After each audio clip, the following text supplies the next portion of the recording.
Assalamualaikum warahmatullahi wabarakatuh.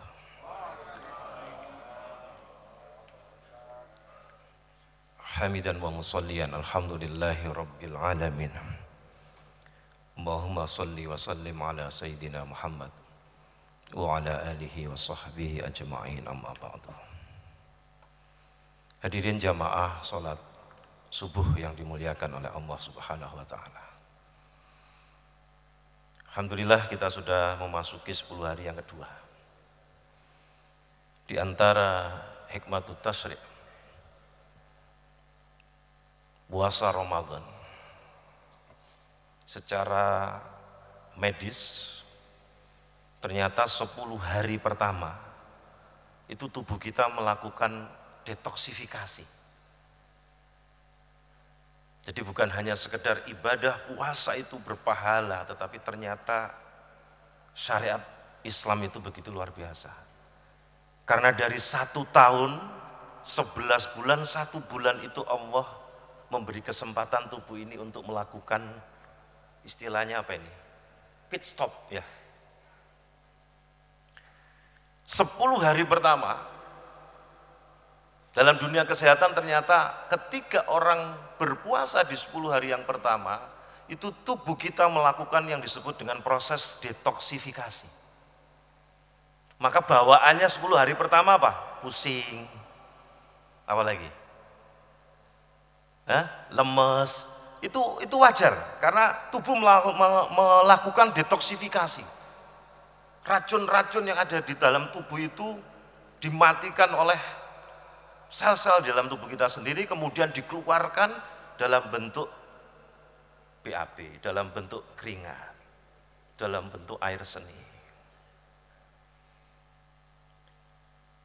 Tetapi Rasulullah mengajarkan sebelum Ramadan itu ada bulan Rajab, bulan Sa'ban, itu diminta untuk melakukan ibadah apa? Puasa sunnah. Nah, bagi yang melakukan itu, maka di 10 hari yang pertama, maka sudah adaptasi gitu.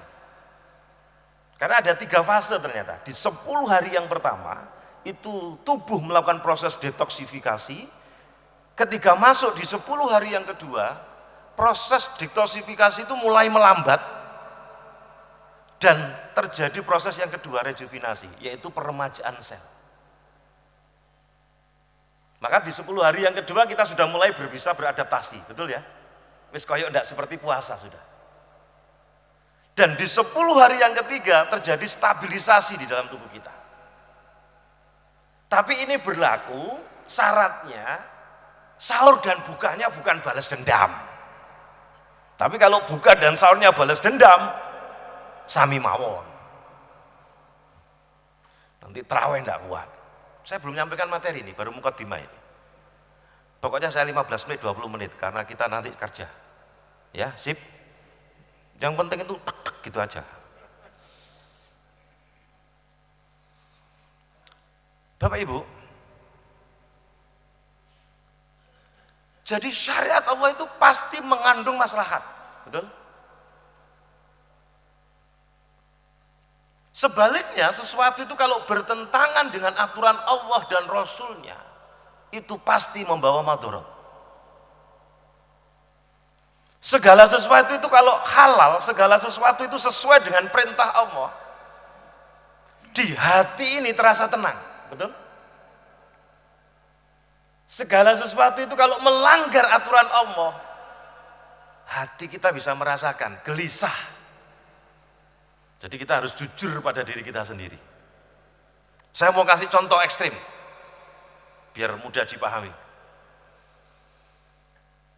Kalau bapak ibu punya anak gadis lagi ya, kemudian dibawa lari oleh seorang laki-laki yang bukan muhrimnya,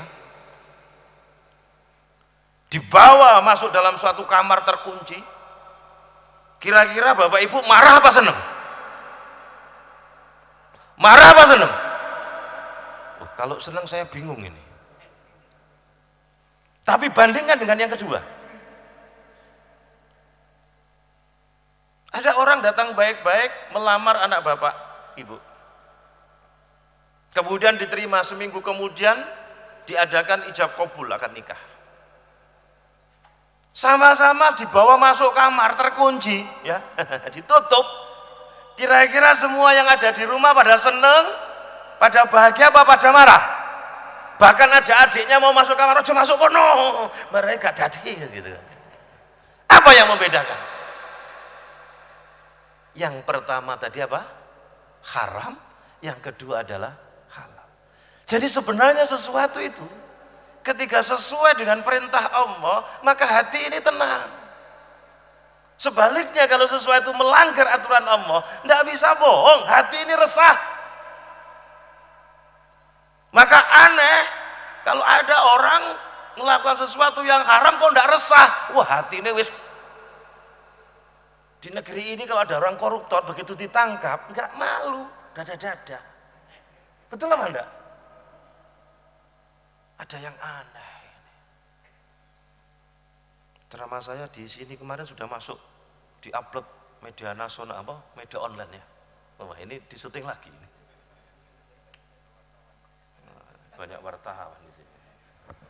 Ada intelnya apa enggak? Angkat tangan kalau ada intel.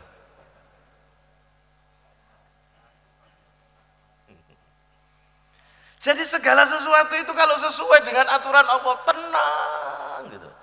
Jenengan itu kalau kemudian berangkat pergi bersama dengan istri, ya tenang apa enggak? Loh, bojo-bojone dhewe kok. Tetapi kalau dengan wanita idaman lain, resah apa enggak? Begitu mau masuk hotel tolak, khawatir konangan. Masya Allah. Jadi syariat Islam itu luar biasa. Maka saya sering kali mengatakan, akidah yang sahih itu indikatornya 3, dan itu semuanya ada pada Islam. 1, memuaskan akal. Yang kedua adalah sesuai dengan fitrah manusia, dan yang ketiga adalah menenteramkan jiwa, dan itu hanya ada pada syariat Islam.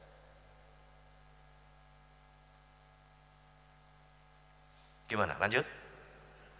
Berapa menit, Mas? Pokoknya saya tidak boleh lebih dari 20 menit. Pertama nanti saya ndolimi jenengan, karena kan bekerja ini habis ini. Diriwayatkan bahwa Imam Asy-Syafi'i itu ketika masih muda, usianya masih muda dan saat itu amat sehat jasmaninya, kemana-mana dia sudah membawa tongkat. Maka kemudian beliau ditanya, mengapa engkau bertongkat? Wahai Imam Asy-Syafi'i, padahal umurmu belum tua, tubuhmu masih kuat, bugar adanya. Kemudian beliau tersenyum. Apa kata Imam Asy-Syafi'i? Untuk mengingatkan diri bahwa aku hanya musafir di dunia ini dan aku tidak punya apa-apa, dan aku tidak tinggal selamanya di dunia. Jadi bawa tongkat itu untuk apa? Mengingatkan diri dunia ini sebentar. Ketika Imam Hasan Al-Basri, ketika rambutnya itu ubanan, dia langsung mengatakan An-Nadir, An-Nadir, An-Nadir. Ini sudah datang peringatan dari Tuhan. Sudah tanda-tanda kematian. Hari ini kalau sudah ubanan disemir kita, ben ketok enom gitu.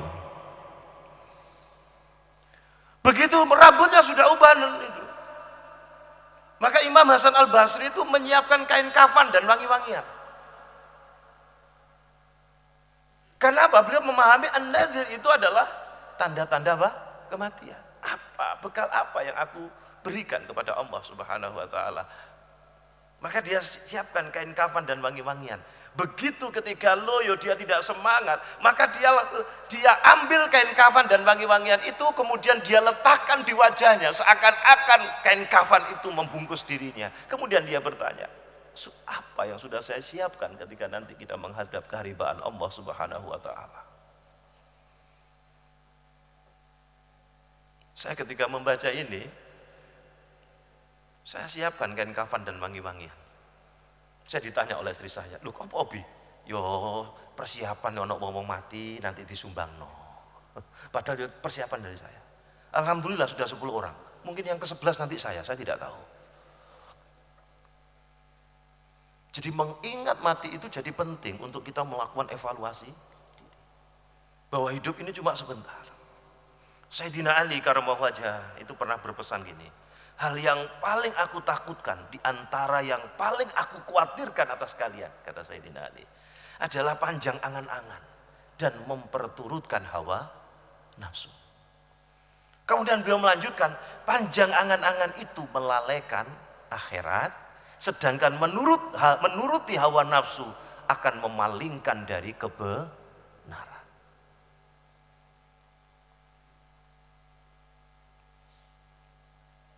Di dalam surat At-Takasur itu Allah mengingatkan itu, alhaakumut takasur.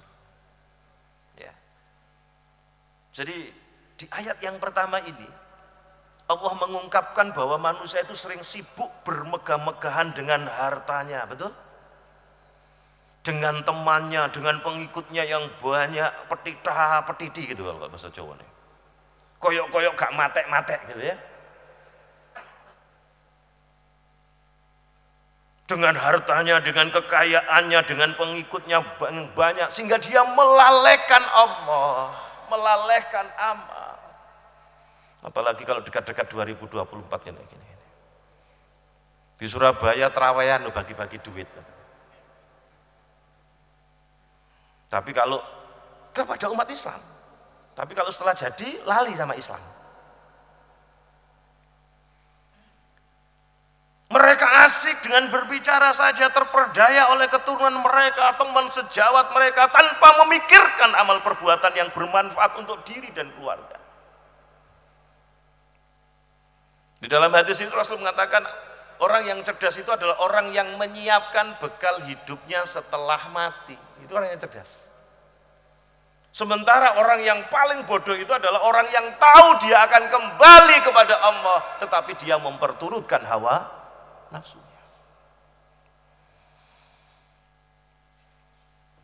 Diriwayatkan dari Mutarrif dari ayahnya, ia berkata, saya menemui Rasulullah Muhammad SAW ketika beliau sedang membaca surat tadi, alhaakumut takasur dan seterusnya.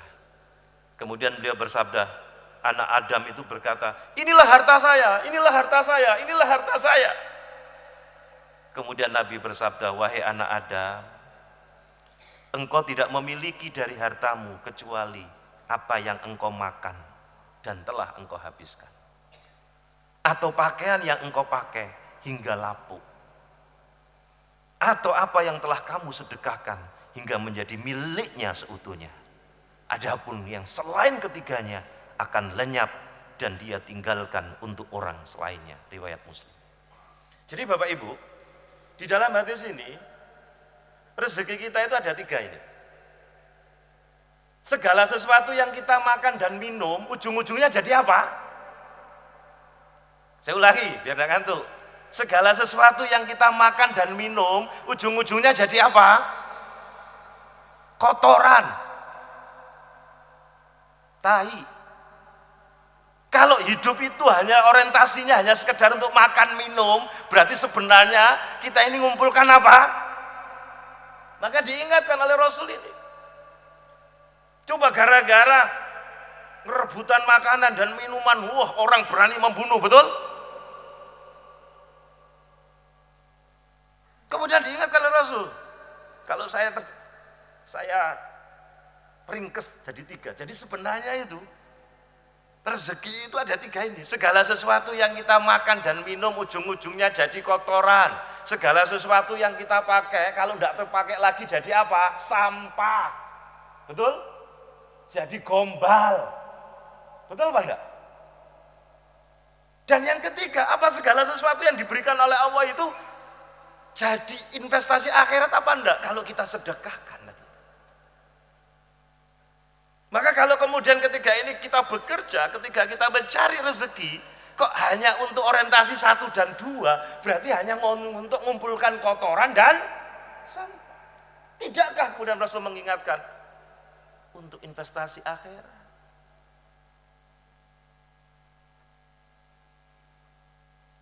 Maka penting apa enggak memahami hakikat hidup kayak gitu?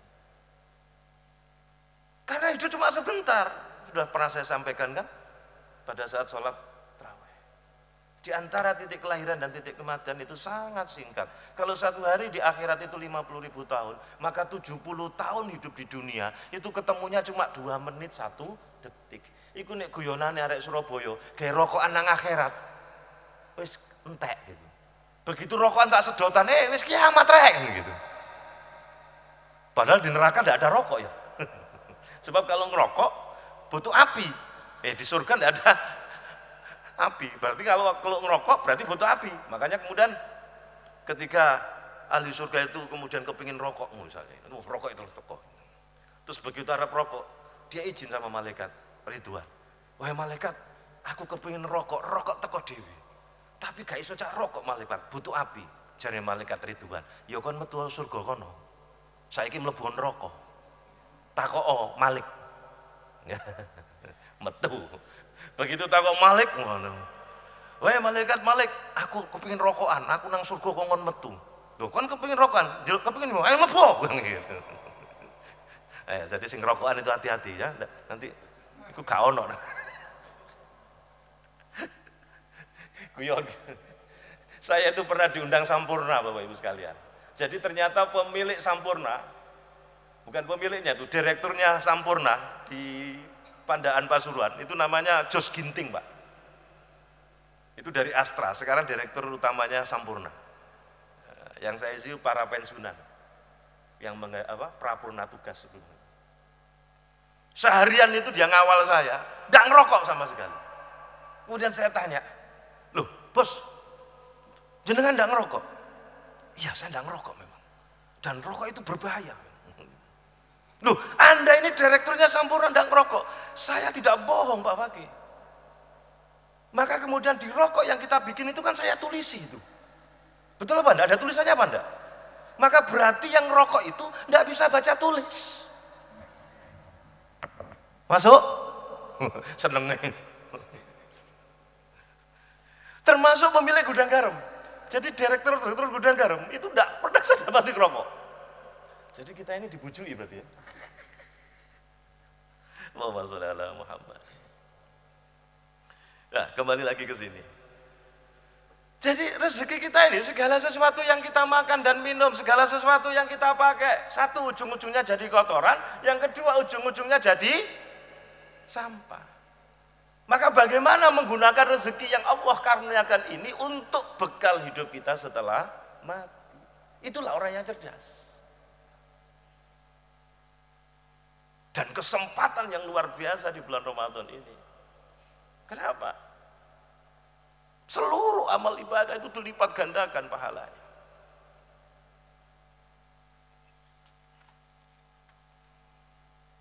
Sampai-sampai Rasul mengingatkan gini, seandainya anak Adam itu memiliki 1 lembah harta, sungguh ia ingin memiliki 2 lembah harta. Seandainya dia punya 2 lembah harta, sungguh dia ingin memiliki apa? 3. Dan tidak memenuhi perut manusia kalau tidak merasa puas, kecuali perutnya diisi dengan tanah, dan Allah akan menerima tobat mereka kepada orang-orang yang bertobat. Maka ayat Alhaakumut Takasur itu untuk mengingatkan kepada kita, jangan bermegah-megahan, dunia ini cuma sebentar. Kalau sudah menduduki itu kadang-kadang untuk suruh turun itu gak gelem-gelem. Lah wis enak gitu ya. Sebelum menduduki itu datangi pesantren-pesantren, wah wiritannya banyak, membaca ayat kursi sebanyak-banyaknya. Setelah dapat kursi, lali ya. Yang dibaca ayat-ayat setan. Gitu ya. Ngeper undang-undang wong bengi, ya bengi-bengi. Maka ahli tafsir ada yang berpendapat bahwa maksud ayat ini adalah bangga dalam berlebih-lebihan. Sehingga seseorang itu berusaha memiliki lebih banyak dari yang lainnya, lebih banyak hartanya, kedudukannya, dengan tujuan semata-mata untuk mencapai apa? Ketinggian, untuk mencapai kebanggaan. Dan ini sudah tanda-tanda kiamat ini. Banyak orang bermegah-megahan, masjid dibangun megah-megahan, wah dibangun indah-indah, tetapi gak ada jamaahnya. Saya pernah ke Bawean itu salah satu pulau Pak. Itu masjidnya besar-besar, masjidnya bagus-bagus, tergantung masyarakatnya. Kalau masyarakatnya itu yang laki-laki banyak kerja di luar negeri, ya, di Malaysia, di negara-negara yang itu mestinya bagus-bagus. Kalau yang kemudian masyarakatnya di situ kerjanya hanya di Surabaya, di Jakarta, masjidnya rada elek titik gitu kan. Begitu saya nyampe di bawah, itu terdengar adzan, Pak. Terus kemudian saya masuk masjid, saya tunggui gana jamaahnya, Pak. Loh, ini adzan ini teko kaset apa? Ya Allah. Masjidnya bagus-bagus. Alhamdulillah di sini masjidnya bagus-bagus dan ulamanya banyak. Dan yang paling banyak Al-Furqan, Pak. Oh, karena masjidnya kecil ya. Itu penuh itu. Dan luar biasa, ini masih penuh ini. Biasanya kalau di 10 hari yang kedua sampai menjelang masuk di 10 hari yang ketiga, kalau di Surabaya, di kota-kota besar, Pak, itu maju, Pak. Maju softnya, Pak. Terawihnya di mall, Pak. Luar biasa ini, Pak.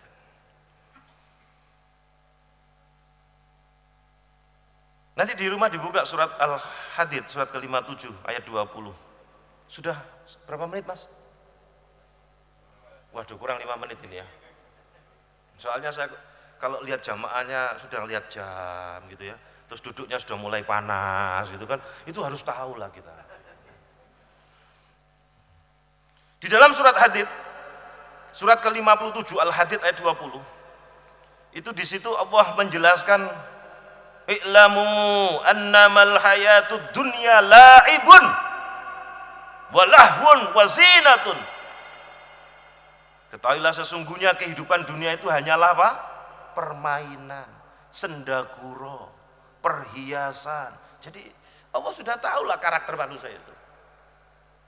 Maka kemudian diingatkan oleh Allah agar perilaku manusia tidak seperti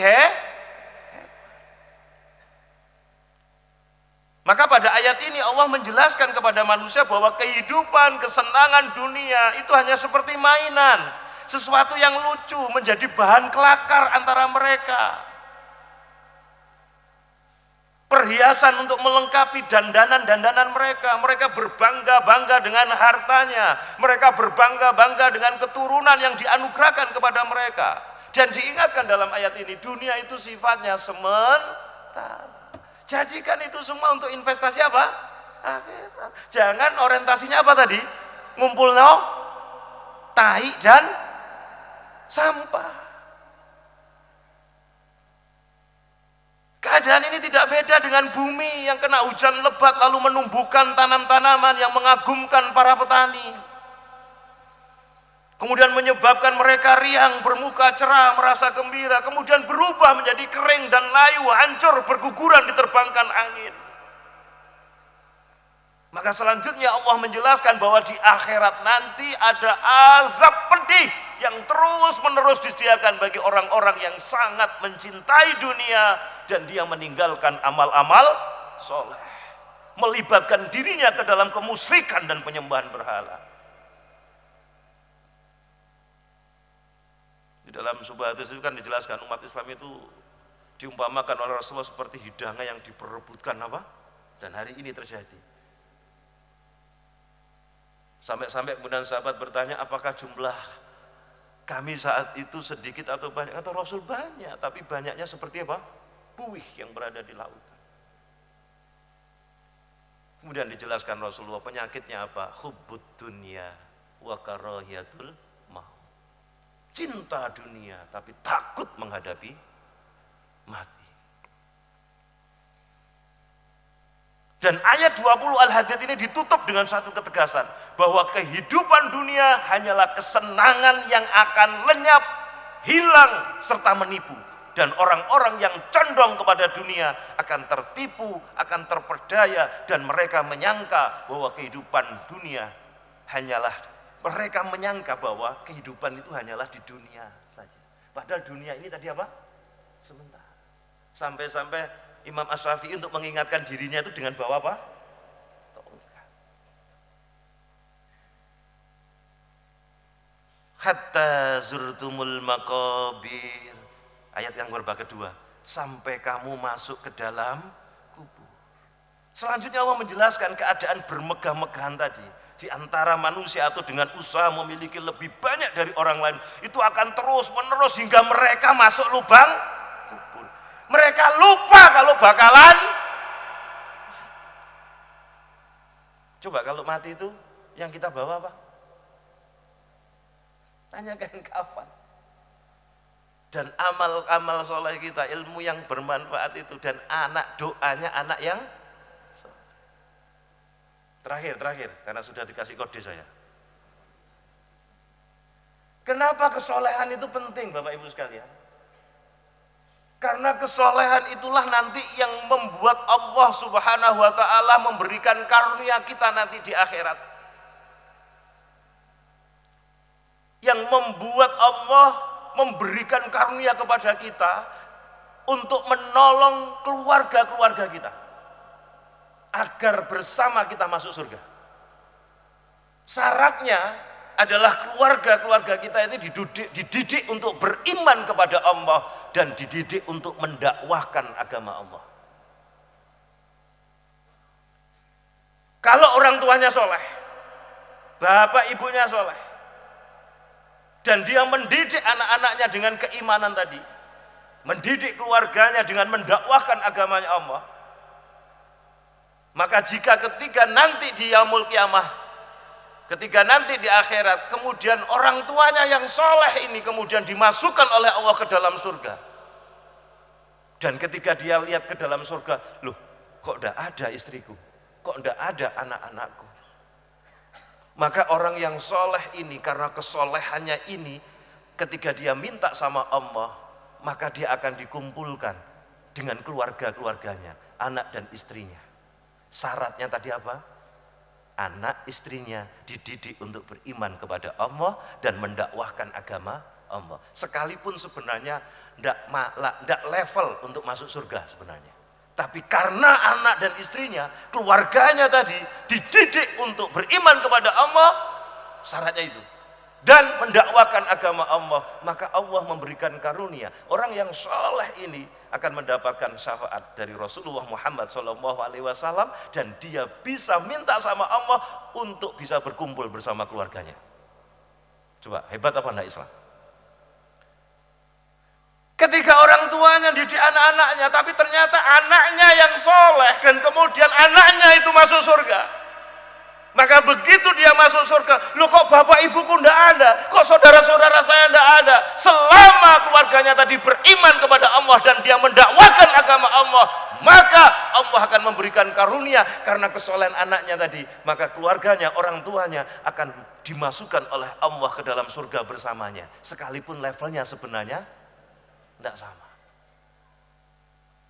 Oleh karena itu kenapa di dalam Islam ada perintahku anfusakum wa ahlikum nar. Jagalah dirimu dan keluargamu dari api neraka. Itu Sayyidina Ali kalau menjelaskan ayat itu adalah alimu anfusakum wa ahlikum khairan. Didiklah, ajarilah dirimu dan keluargamu khairan. Apa itu khairan? Kebaikan, dan kebaikan itu tidak ada lain adalah dinul Islam. Sebaliknya kalau orang tuanya itu rajin ke masjid, ibadah, menjadi soleh-soleha, tapi anaknya tidak dididik, anaknya tidak dikenalkan agama, maka ketika anaknya masuk neraka, dia protes sama Allah. Maka dia akan bisa menarik orang tuanya yang tidak mendidiknya tadi ke dalam neraka.